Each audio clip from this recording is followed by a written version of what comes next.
Welcome to Drag Racing 97, coming to you today from a very warm Willowbank Raceway. The temperature's well into the 30s and that robs horsepower from these drag race engines. A number of the teams have been struggling a little bit in qualifying, but they're hoping for better conditions tonight when we get into eliminations. Today's round 3 of the Castrol New Year Series, and it features rounds of the Australian Championships for both top fuel and top alcohol.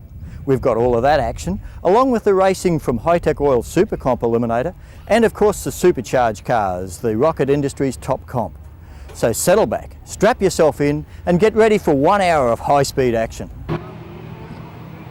A graphic display of the heat here at Willowbank Raceway this afternoon, and that has sapped some performance. Glen Mikres on top of the heap in qualifying for top fuel though, Graeme Cowin not far behind.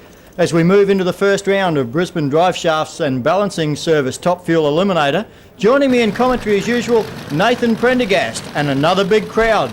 Certainly is, Rob. Plenty of people packed into Willowbank to see the top fuel action. And Glen Mikres, the number one qualifier, once again, he's got plenty of performance out of this Santos Cranes car. Well, Glen's got the opportunity to put a real stranglehold on the championship. Here's the points at the moment. He's 120 in front of Graeme Cowin. Rachelle Splatt just 10 points behind Cowin. And really, if the Santos Cranes car can do the job today, you could almost write off the championship for 1997. Well, Graeme Cowin will be doing his best to make sure it doesn't happen so easily for Mikres, although he is a tough competitor. You can see him in the cockpit there at work. He's a tuner and driver and does a great job at it. Yes, the American Mikres has been doing a good job for Santo Raposado, as you say, but he's got a solo here. He's got an option. He can take it easy and save the car for the next round of racing. He can drive it hard. There's only one way, we'll find out, and here it is. Mikres going for lane choice, 5:07, 456 kilometres an hour. A good run from him, Rob. Yeah, still in the 5.0s, so we haven't seen any of those 4-second passes yet, but it can come. Graeme Cowin, the number 2 qualifier, comes up against Terry Sainty in the Eagle Silicon Ignition Leads car. This is the uniquely Australian vehicle. Yes, twin overhead cam. Here comes Cowin though. He's got the latest bits from the States. This car can fly. Also adding a little bit of pressure to Graeme Cowin this weekend, there is a full corporate box full of people from the Shell company here to watch him.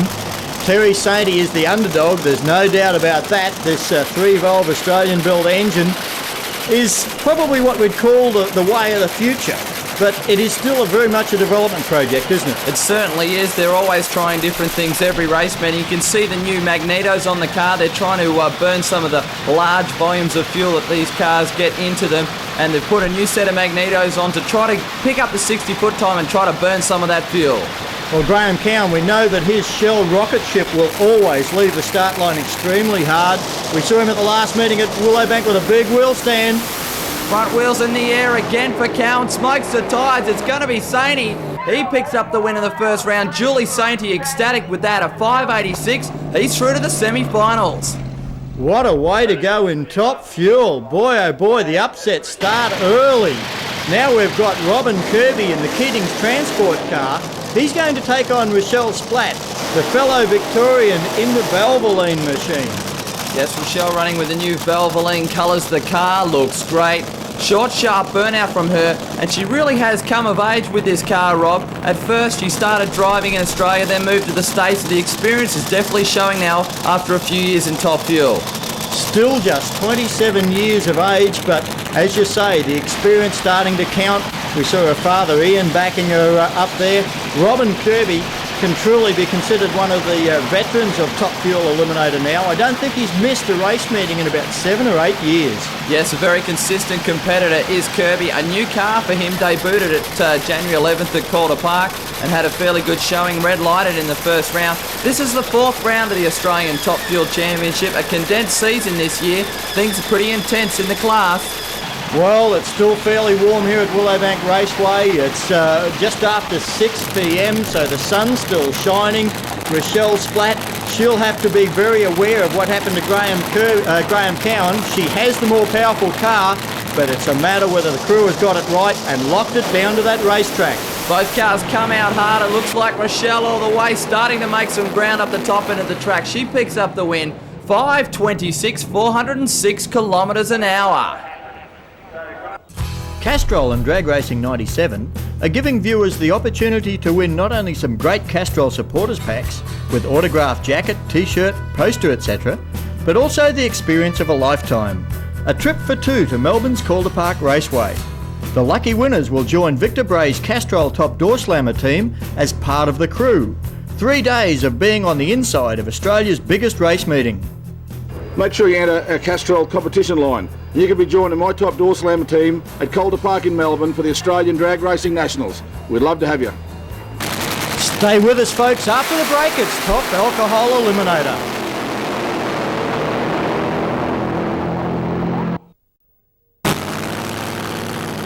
Welcome back to Drag Racing 97. Coming up is Top Alcohol. Leading the Australian Championship is the remarkable Stan Tindal. Stan, at 62 years of age, we don't find too many gentlemen out on the weekend driving a 300 kilometre race car. Your background's in drag boats, I understand. Yes, I drove drag boats there for about 8 years, and we actually went to American, raced in America, and in 1990 we were world champion. They got a bit dangerous, so we decided to get out of those. A bit dangerous? Did you have an accident yourself? We had one big accident. That was in 89, and consequently we decided to, in 90, and we decided enough was enough, and in 91 we got out of drag boats. So Stan, you got out of the boats because they seemed unsafe and stepped into what's a 400 kilometre an hour dragster. Yes, a lot of people think dragsters are unsafe, and because they're not used to speed, they see a car go down a track that's going fast, they straight away think that's dangerous. And I suppose it is up to a point, but I've got complete faith in this car, and I'm very comfortable in driving it, and the speed is relevant. You get used to the speed, and it's a piece of cake to drive. Well, you switched to the quarter mile asphalt sport in 92. Did you think that you would reach the stage you are now, leading the Australian Championship in a relatively short period?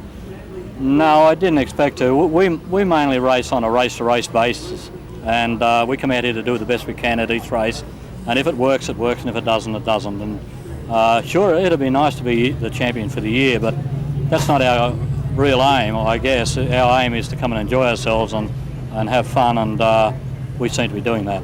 I think you've been in the last 7 Top Alcohol finals. I guess that is enjoying yourself.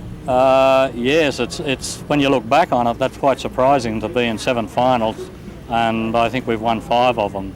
The heat today, Stan's been affecting a lot of the cars, and yours was a little bit off in qualifying. You qualified 7th in Melbourne and came up and win. Do you think you can get the hat-trick today? I don't know. It doesn't matter a lot where you qualify. If your car's going to run the numbers, you can do it from any position, I think. That's been done before. We've seen that. Yeah, we had a tune-up off in this heat, and we had a couple of other little things off, but we're rectifying them, and I think next time we go out, we're going to run a better number. Well, I know there's a lot of people that'd like to see you do 3 in a row, so good luck tonight. We'd like to see that too. If it happens, terrific. If it doesn't, we'll be back for the next meeting. The folks from First Provincial about to get set for the First Provincial Top Alcohol Eliminator. Round 1, David Glenwright, the number 1 qualifier with a 5.87. That was a remarkable time in the heat. We didn't really think we'd see a 5, and then Glenwright came out and did it. So too did Jeff Burnett. So in that high 30-degree heat, really a remarkable performance. Nice strong burnout from Mark Brew in the BOC Gases car. This is a small block Chev-powered vehicle. He's got a tough ask. He's up against the number 1 qualifier. Interestingly, these guys are equal third in the Australian Top Alcohol Championship at the moment. So this is a battle not only for this race, the First Provincial Building Society Top Alcohol Eliminator at this meeting, but also, of course, for position in that Australian Championship. You can see Mark Brew there in the office, just shifting the car into low gear in preparation for the start line. Big PSI supercharger on top of this little small block. Yes, Mark Brew, one of the best reaction time drivers in the country. You will see that blue BOC Gases car get a lead off the start line. The Romac car will chase him. Brew's out on him. Glenwright's got to have the top end charge. I think he's got him wrapped up already. David Glenwright, 5.83. That car's tough. 382 kilometres an hour. Despite the heat, not far short of the national record.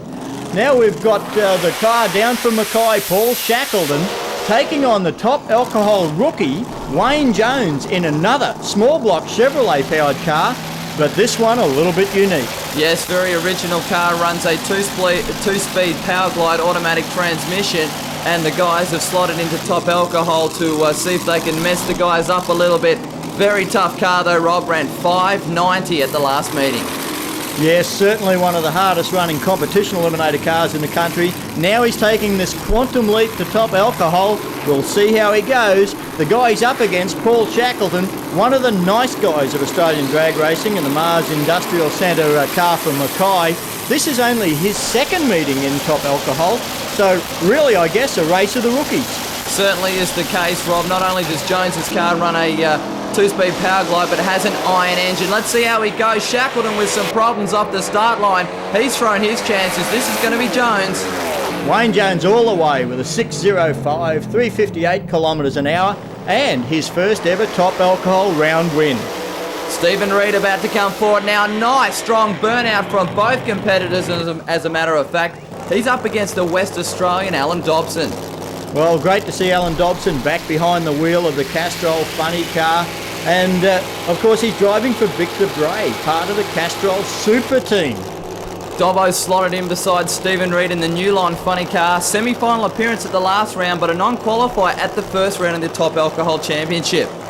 Yeah, Steve Season didn't get off to the ground too well, but he's making a charge back. Alan Dobson, always a tough competitor. Watch him on the lights. He gets away first. Reid starts to come back at him. This is a real good race. Very close race. Stephen Reid by about a foot. 6.03, 370 kilometres per hour. Well, things are still happening in First Provincial Top Alcohol. Now we've got Stan Tindal, that 62-year-old championship leader, out here racing to have fun. Yes, he's in beside the number 2 qualifier, Jeff Burnett, and that really was a unusual circumstance, the altered slotting into number 2 with that strong 590. Well, the T-bucket body, of course, is lighter, and with the less aerodynamic shape, he is permitted to run a lighter vehicle weight than, say, a funny car. So he's running about 540 cubic inches, Stan Tindal about 450 cubic inches. So that's where the performance balance comes in. The Dragster with a smaller engine, the T-bucket with that big engine.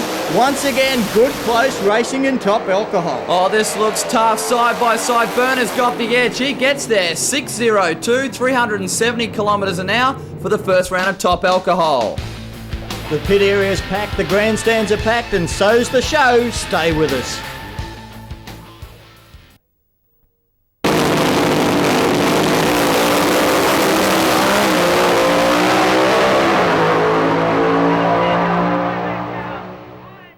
Drag races are timed and started electronically using this row of lights known as the Christmas tree. As the driver moves towards the start line, he breaks a beam of light across the track which triggers the top white pre-stage light. The pre-stage light lets the driver know he has about 25 centimetres to go before he breaks the start line light. As he inches his car forward and breaks the start line beam, the second white light is triggered. He is then considered fully staged and ready to race. Now when both drivers are in position, the starter flicks a switch, the ambers flash, then the green, and the race is on. Now if a driver leaves too soon, before the green light, he is instantly disqualified with a red light. One of the big advantages of the Christmas tree lights is that starts can be staggered from one side of the track to the other in increments as small as 1/100th of a second using the amber lights. Now the handicapping of these races allows the evening up of competition between vehicles of different type and performance. These handicap races provide some fabulous chases down the quarter mile and some very close, exciting finishes. We have certainly seen some very close finishes in Rocket Industry Top Comp Eliminator. We move now into round 2. Michael Davey to take on Andrew Searle. These guys, friends off the racetrack, rivals on the track. Strong burnout from both guys. Searle loves his tyre smoking, door slamming, and more importantly, supercharged action. Well, Michael Davey, a strawberry farmer. He's got a small block Chevy in the bonnet of the old Holden. And of course, Andrew Searle, he's Ford man through and through. A Ford supercharged engine in the Capri. Yes, this tough car has evolved over the years to what it is now. It's very, very quick, quicker than it ever has been. Michael Davey, a good look at the big Supercharger sticking out of the bonnet of the Holden. And of course, Top Comp Eliminator, brought to us by Rocket Industries, is a handicap bracket. So one racer gets the head start, the other has to chase him down. It evens up the competition, and as Tanya told us, it gives us some great finishes. Well, here comes Searle. Can the Capri chase him down? It's going to be side by side at the top of the track. Searle gets there by about a car length. 7:43, the crew are very happy with that result. Yeah, Michael Davey, a little bit of fume out of the car. We could see that before. Well, round 2 of Rocket Industries Top Comp, and Rolly Lay in this beautiful Kenlow race cars built Nostalgia car. It's the old style, but it's a brand new car for Nostalgia racing. He's got the buy run. All he had to do was accept the green light with his front wheels in the beam under his own power. He was a winner. He didn't want to stretch the car. He plans to give it the bootful in the semi-final. One of the veterans of Supercharged racing, John Payne, about to do battle against Graham Porter. Porter having a ball with his new combination, Rob. Well, Graeme Porter went all the way to the final and picked up the trophy at the second round of the Castrol New Year Series just a couple of weeks ago. John Payne's been one of these consistent performers. He hasn't been in a final yet this year, but he always goes a few rounds. Porter knows this is going to be no easy race. John Payne there getting everything set for this second round battle, and you can expect another one of these tight handicap races. Yes, Porter with the Supercharged big block Chev. Both cars actually big block Chevs, and obviously Supercharged to be running in top comp. Payne gets away, Porter with the chase. A slow light for Porter, a 7-2. Well, John Payne had a better reaction time. He will cruise it through, takes the win without a problem, and moves into the next round of Top Comp Eliminator. We're heading for the semi-finals of Top Alcohol Eliminator. One man who won't be there is Jeff Burnett. In drag racing circles, Jeff Burnett is better known as being the owner-driver of the world's fastest alcohol altered. Tonight, however, a mishap down in the braking area saw the car roll, and this was the end result. We come around the corner a little bit fast, and the steering wheel slipped out of my hand. And drag racing cars are built to go straight, and the car tried to straighten itself up, and it hit the fence in the braking area. And a wire got caught in the throttle, and it just over-revved and took off into the paddock and tipped over. Well, Jeff Burnett may not be there, but Stephen Reed is the new on funny car, and you'd have to call that a strong burnout. No doubt about that, Rob. A nice strong burnout from him. He has been doing that all evening, trying to get plenty of heat in those big Goodyear rear tyres. Well, Steve Reed is the only racer in this top alcohol round that is still using the older style GM Supercharger. Without getting into too technical an aspect, it's not quite as efficient as the new screw type that we see on the rest of the cars. Well, if anyone can make these work, it's Jim and Stephen Reed, because these guys have been racing supercharged methanol burning vehicles for well over 25 years. Steve about to go into stage. He's got the solo pass. Will he drive it through? Car leaves the line hard. Looks like a full quarter-mile run. Should be testing it out. That's what he's looking for, a run into the final. 6:01, 372. Only one parachute, though. This could be a problem. Well, the car's A-OK, and so is Stephen Reed. Steve, you had a buy into the final, so it didn't have to be a full pass. So what's happened here? We just wanted to try some things for the final. David Glenwright's run, or whoever wins this final, semi-final, run a bunch faster than we are, so we just tried a few things. I don't know how fast it went, but only had one parachute come out, so it was a bit of a struggle pulling up. Well, you ran a 6:01 at 2:32 mile an hour.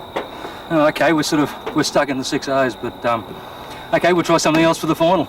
Well, Steve Reed is in the final. He's either going to face Wayne Jones in the small block Chevy-powered dragster from Motorcraft, or of course David Glenwright in Bob Brackham's Romac Performance Products Chrysler-powered car. We've talked about the Romac machine on a number of occasions. It's currently the quickest car in the country at a 5.76.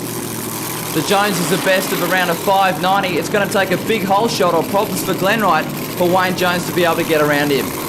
Well, Jones with this lightweight small block Chevy powered car, a little bit like the Pro Force BOC car, you can expect it to leave the line very, very hard.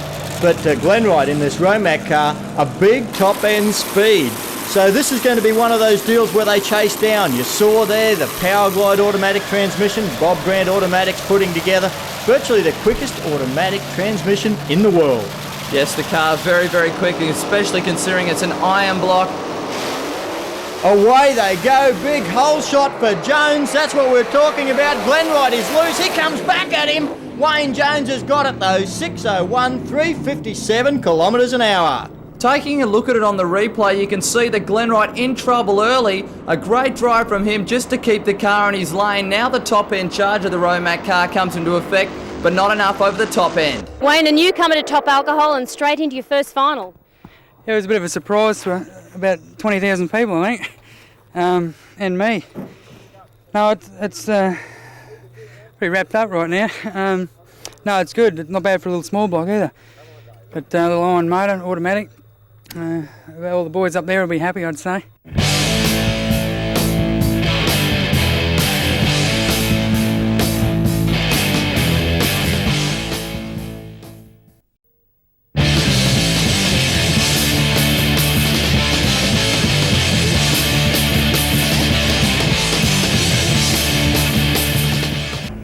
Using the Christmas tree, we can measure exactly how well the driver reacts to the lights. Now the reaction time is measure how soon the driver's front wheels leave the start line beam from the last flash of amber. Now there's exactly 0.4 of a second between the amber and the green light, so a 0.4 second reaction time is considered the perfect light. Anything less, a 0.38, and the driver obviously left before the green light and he's red lighted and disqualified.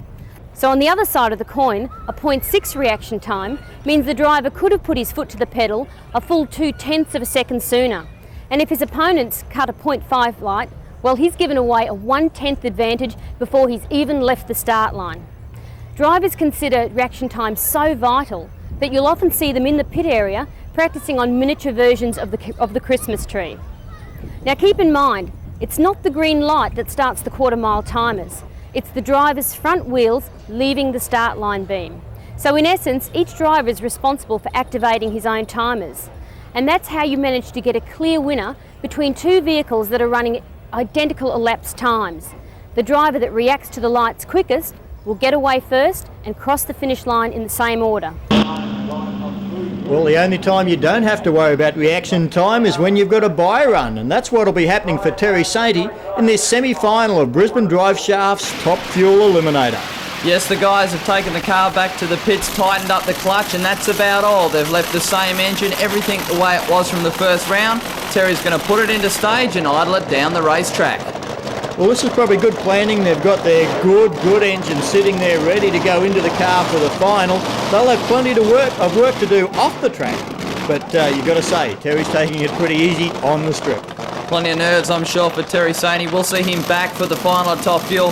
Who will he face? It'll either be Glen Mikres or Rachelle Splatt. Well, Mikres with another strong burnout there in the Rapisada car.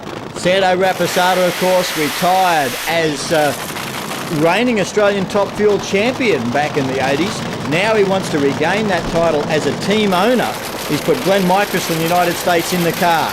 Rachelle Splatt, she had a lot of trouble in between rounds, a lot of work, and only just made the call to the semi-final battle. Yes, you can see Rachelle backing back now the Valvoline car with sponsorship and assistance from obviously Dragway and Bob Jane T-Mart. She really does a good job in the driver's seat. Glen Mikres, he's got a lot of involvement not only with driving the car but with the tune-up, a very important part of this race team. Rachelle has let the crew concentrate on all the work between rounds. Now it's her job to do. She's up against Mikres in that Rapisada car. She knows that they've got the performance. She's gone too soon. Red light on the tree. Looks like they're both going to drive them anyway. Mikres through the top end, a 5.14 off the pace a little bit, but he's into the final anyway. In your third final in a row now, is this going to be a third win as well? Well, I kind of think so. I mean, so far, Stan's car runs pretty good. It's still an experimental car, and for the most part, motor and stuff. So, there's always a chance so that we could break or something could go wrong. If not, this will extend our lead pretty good. I mean, I've seen Rachelle's red light, but I figured I'd still see how well it'd run. And how much do you think the weather, the heat today, has played a part in the times that these cars have been running? I think it was a real significant factor because we're at 4,000 feet, which we don't really see very much here, and it really affects the cars quite a bit. It affects the cars, the drivers, the team, everything, and it just slows them down a bunch. So we're trying to run as quick as we can. I mean, that's what we come here for every time we come, but give them the best show we can. Rachelle Splatt, obviously disappointed with that red light. Another disappointed racer up in the pits was Graeme Cowin. Drag racing is by no means predictable, and no one knows that better than Graeme Cowin. Graeme, this is the third time now you've missed out in a finals berth. Can you tell us what went wrong today?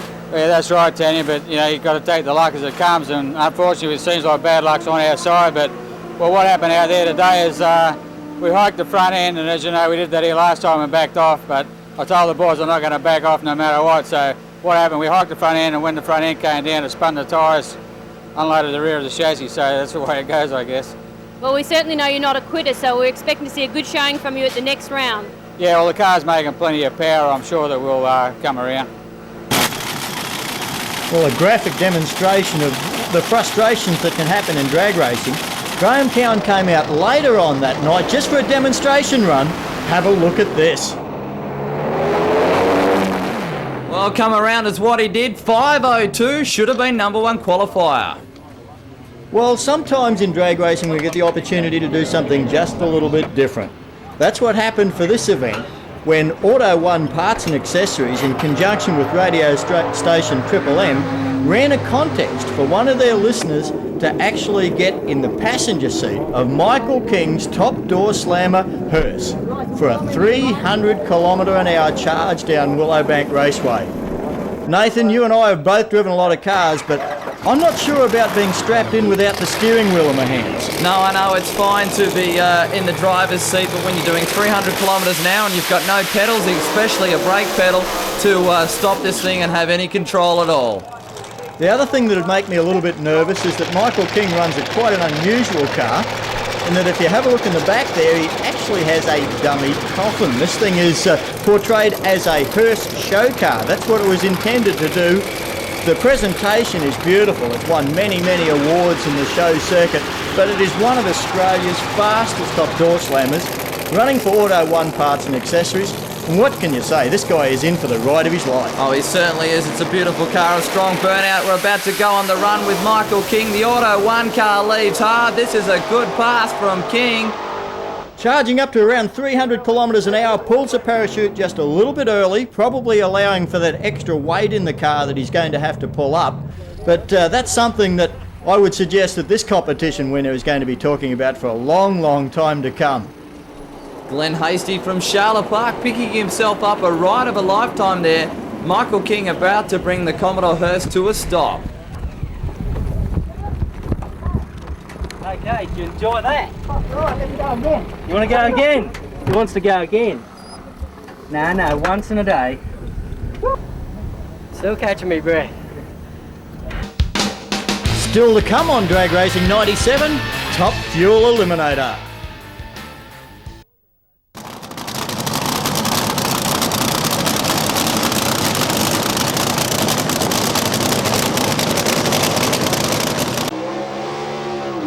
As we move into the semi-final of Super Comp Eliminator, here's one of those Pro Stock cars on screen now. Mike Riley with the Camaro to take on Greg Lay in this all-conquering A Dragster, put together by Ken Lowe Race Cars on the coast, and really has been a front runner. Certainly has already picked up a win in the first round of the Castrol New Year Series. Let's see how he goes this time. Riley gets out hard. You hear the car zing there. He's got a problem. Greg Lay drives around him. Listen, Lay, he will protect himself here. He just looks over his shoulder and says, I've got this one in the bag. He moves through to the final of Hi-Tech Oil Super Comp Eliminator. He's going to face either Brian Marsden in the Bannerman and Marsden Dragster or Colin Lloyd in the Headsense Cylinder Heads Commodore. Colin Lloyd gets away. Marsden with the chasing. Marsden doing fairly well in the last round of the Castrol New Year Series. Not so much luck this time. Just couldn't make up the handicap difference. Colin Lloyd will go to the final. Okay, time now for Top Comp semi-final, and John Payne with the bye run. This semi-final of Rocket Industries Top Comp has proved to be a really unusual situation. John Payne was scheduled for the bye. But in the other semi-final, we were due to have Andrew Searle racing Rowley Lay. Believe it or not, Rowley Lay's had a flat tyre in the staging lane and couldn't come out. Then Andrew Searle sprung an oil leak. He couldn't come out.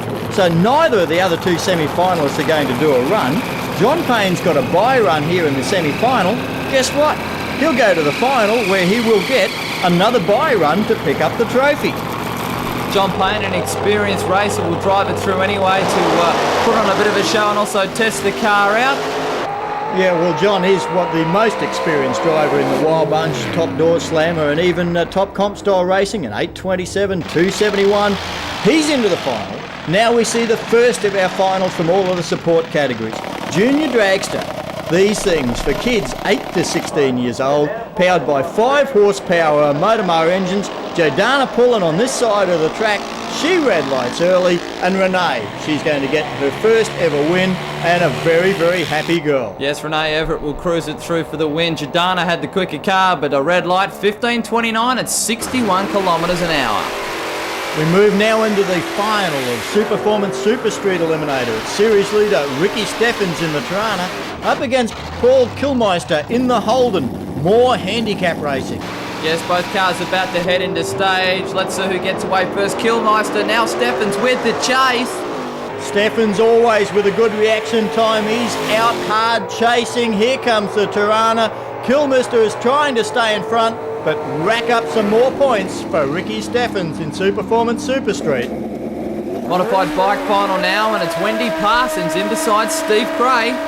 Wendy Parsons, well, she won back in December. She's gone quite a few rounds in between as well, but just hanging back in the championship at the moment. If she can win here, I think that'll go very close to putting her back on top of the table. Red light for Cray. Guess what? Wendy Parsons gets another win and now leads to win a Smash Repairs Track Championships. Both riders don't hesitate to ride it all the way through. 10:48 for the win. Super Sedan Eliminator final now, brought to us by Traeger Performance. And always a good bracket there, quicker cars. We've got Kevin Bradley out there now in the 180B, up against Alan Farah in the Commodore. Both cars get away, but it's Bradley with the red light. Farah picks up the automatic win. We've seen a couple of red lights so far, Rob. These guys are all trying pretty hard in the finals. Farah drives it through for a 9.98, 213 kilometres an hour. Kenlow Race Cars Modified Eliminator now. Once more, we've got this handicap racing. The battle this time is between the Dragster and, of course, the altered of Ron Smith. Russell Schaefer in this front-engine Ford-powered Dragster. Both of the cars running 302 cubic inch Windsor engines. Fairly tense situation for Ron Smith. His first final in 7 years. Really wants to pick up a win. It's been a while for him. Schaefer's won just about everything. Both guys with good reaction times. This looks tight. A 4-0 to a 4-1. You don't get much better than that. Ron Smith might get his trophy. There it is, 9:30, 220 kilometres an hour, and congratulations to Ron. Competition bike final now, and it's John Parker due to race against Red Lockheed. Lockheed with a problem. Yes, Rhett's got a problem back in the staging lanes. We hear that the ignition system, the actual black box condenser, has failed, and despite being #1 qualifier and outstanding all day, well, John Parker, he's also been running strong. Look at this Harley Davidson, heading for an 8-second victory, I'd suggest. Yes, a very quick Harley Davidson runs it through with an 8.99, 230 kilometres an hour. Well, don't go away, because coming up in the next session, Top Fuel Final.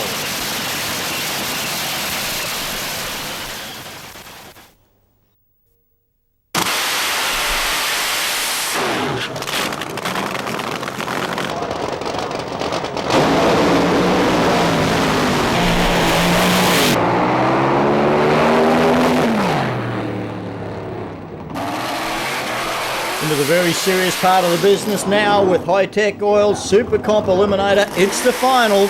Greg Lay in the Dragster to take on Colin Lloyd in this head-sent cylinder heads Commodore. Both cars about to head into stage. Lloyd in the Commodore Lay in the Dragster. Lloyd out. Now the Dragster starts to chase him down. It's going to be a big top-end charge to catch Lloyd. This is a graphic example of the handicap system. Lay gets him by a car length, wins Super Comp. It doesn't get any better than that. I've got to thank plenty of people here. I've got to thank Paul Zimmerman, I've got to thank Riley Parker, I've got to thank Brian Ross, my crew. They're the best guys. These guys do everything. They leave me alone and just let me drive. I've got to thank Riley Lake Custom Imports. I've got to thank Bob Grant Automatics and my family. My family are just the best. They support me in every decision I make in my racing. So thank you very much.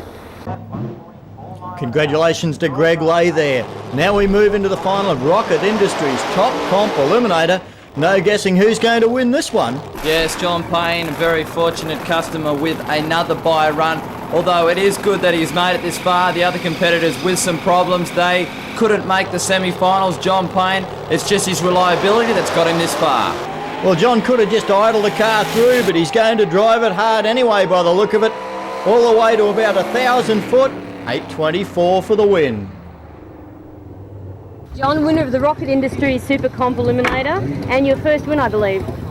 Well, the first win just lately. I've won most things over the years, but it's the first time in the Rocket Industries Top Comp. It was a race of attrition, and we hung out till the end, and reliability comes into it quite a lot. After those finals, it's time now to update the Winners Smash Repairs Track Championship scoreboards. In Modified Bike Eliminator, Wendy Parsons has gone back to the lead ahead of Peter Batley. In Superformance Super Street, it's Ricky Steffens with a big break from Steve Powell. Craigar Performance Super Sedan sees Aris Contaleon holding on to a handy break from Alan Farah. In Kenlow Race Cars Modified Eliminator, it's Russell Schaefer back out in front, but Paul Beecham very close behind. In Competition Bike Eliminator, it's Harley time. John Parker out in front, 412 points ahead of Kawasaki's John Aiden. High-Tech Oil's Super Comp Eliminator sees Greg Lay go to the top of the leaderboard. 411 points gives him a good break from both Colin Lloyd and Brian Marsden. In the separate Rocket Industries Top Comp Series, John Payne's consistency over the New Year Series has paid off. He now leads from Tom Coonan and Debbie Reed.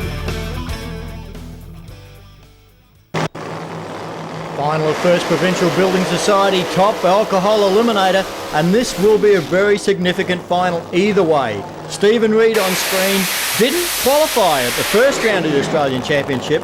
If he can win this final, he moves into second position. What a turnaround. And what about Wayne Jones? First time ever in Top Alcohol, and he's in the final.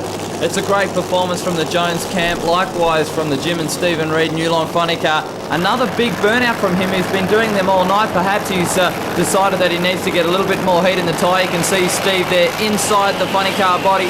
Fairly unusual form of motorsport is the funny car. They've got a chrome moly chassis with a fiberglass body that's draped over the top of it. When it comes to engines, this will be a real David and Goliath effort. Wayne Jones in the Motorcraft Dragster, just 366 cubic inches of small block Chevrolet, while Stephen Reed 540 cubic inches of Chrysler. The difference, of course, the funny car far heavier.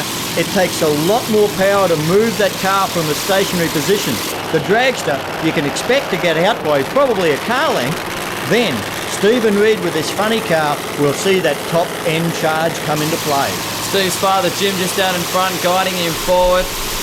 Wayne Jones in the Dragster. Can he win his first ever Top Alcohol final? It'll be an upset. Stephen Reed's in there to make sure that it's not so easy for him. Here we go.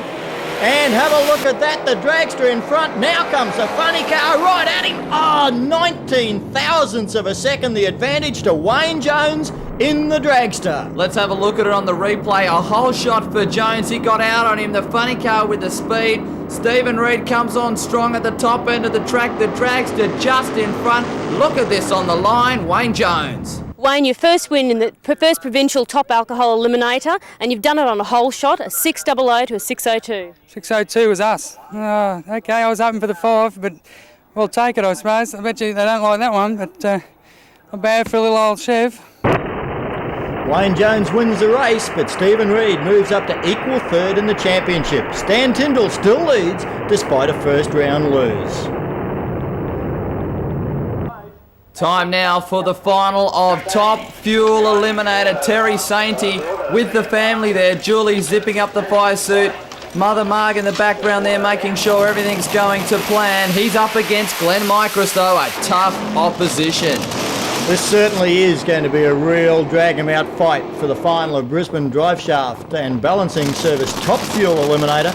It's round 3 of the Castrol New Year Series. We've seen some fantastic racing right through January and February.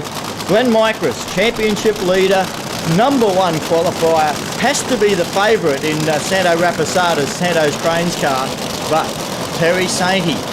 These guys, they may be the underdog, but they seem to win far more often when they're rated underdog than when they're qualified higher up. That certainly is the case, and as Glen Mikres said, anything can happen. They can break, they can smoke the tyres. We saw that at the first round against Graeme Cowin at Calder Park. Terry Sainty, it's you wouldn't call it a consistent car, but it is like Rob and Kirby. They can get up and they can bite you when you slip up just that one bit. Well, Mikres knows what can happen in drag racing. He won't be taking any chances here.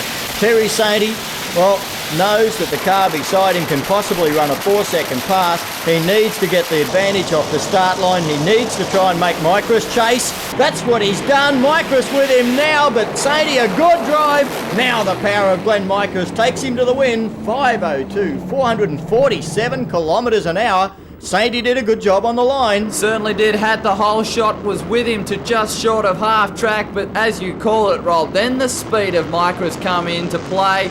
Top end charge. We see here Terry Sainty reacting quicker, got out well, but that awesome power of the Rapasada car started to drag him through. A few shooters out of Sainty's car in the deep end. Still a good showing for the Eagle car. Glen Mikres has got the power. Terry Sainty runner-up, but Mikres the winner. Well, Glenn, it's been a night of consistency for you. You've run a 5-0 almost every single pass, and it has paid off with another win. This makes it 3 in a row.